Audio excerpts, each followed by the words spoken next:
Hey there, Bloomers and friends. Rev Kev coming to you for the last time until September with a Bloom tube from the Bloom office, and sitting here in front of the camera with Russ being back there to give me all the confidence I need every week to be able to do this. Because I'm going on sabbatical, I will not be available for doing Bloom tubes throughout the summer.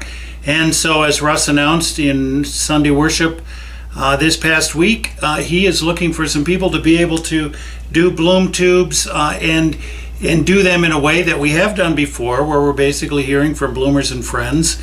Russ has 3 simple questions that he'll ask folks to answer, and you just tell a little bit about your story. And this is a way in which we can learn a little bit about each other, and you can do it as a couple, you can do it as an individual, and I hope that you will step up and let Russ know as he compiles the list and makes plans to see folks. He typically does it here on Wednesdays at 4:30. You're welcome to come here and use my office and do that with Russ.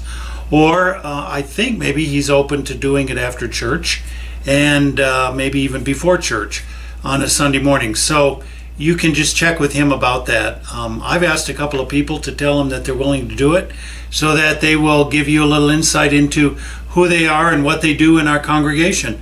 It's a good time probably for there to be some ministry coordinators and officers to be able to give a little bit of an insight. But it's not only that. It is would be fun to hear from people who have moved here from elsewhere.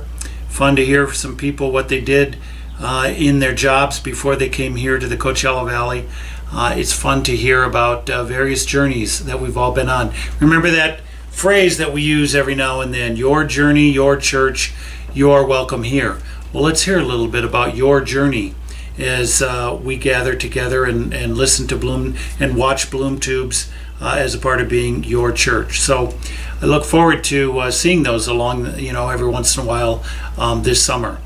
Mike and I are leaving for annual gathering tomorrow night.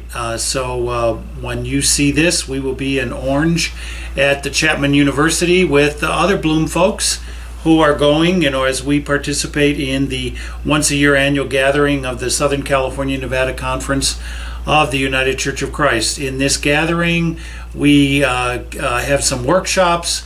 There every once in a while is a little bit of legislative business, but nothing like all the kind of that sort of thing they do in Methodist annual conferences. And these workshops are very helpful. We've brought ideas back. One of the reasons we have a parking lot ministry is because of what we learned in one of the workshops very early on when Mike and I were going to annual gatherings only ourselves. And now just think, we have other Bloom folks going as well. So that's all great. Then we're back on Saturday, and then Sunday morning is worship, and we leave immediately after worship on Sunday. We're going to disappear and head out to drive up to San Francisco to begin the study sabbatical. Mike will be back in town later in the week, but I'll be gone for the entire month of June, and then incognito the rest of the summer. I look forward to the return in September, on September 9th, which will be my 65th birthday. As we've said before, we're going to have cake that morning, and a hospitality time that Mike and I will be sponsoring. I know that it'll be a good day to re-enter, and what I hope to see is some faces I've never met before.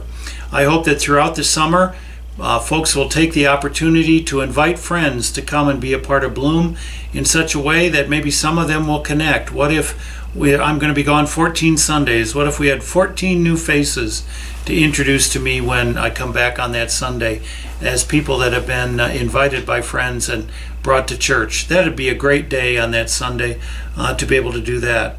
I know there's going to be some, financial programs that are brought up. Jim Nixon is heading up the Permanence Challenge Fund. There might be something else that pops up. In each of these cases, let's just always remember that we're only asking people to do what they can and do the best they can, because this is the way in which we are providing a foundation and strengthening our church in order to thrive into the future.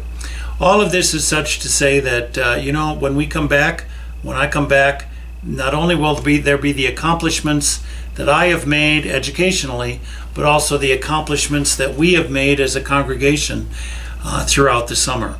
So I look forward to learning about those, as also I will look forward to talking about what I was able to do while I was away on study leave. This Sunday is Communion Sunday. We look forward to being together with Malcolm Swan as he brings music, and we look forward to sharing in communion. Mike and I are going to be servers this Sunday, along with the other two people that Craig Dunham is able to recruit. And we look forward to sharing in that time with the congregation as basically the beginning of the sabbatical time and ascending time as well. So we look forward to seeing you on Sunday. If we can't see you in Sunday in body, we know you'll be there in spirit. And I look forward to returning to seeing you next September. Until then, take care, God bless you, and please keep us in your prayers.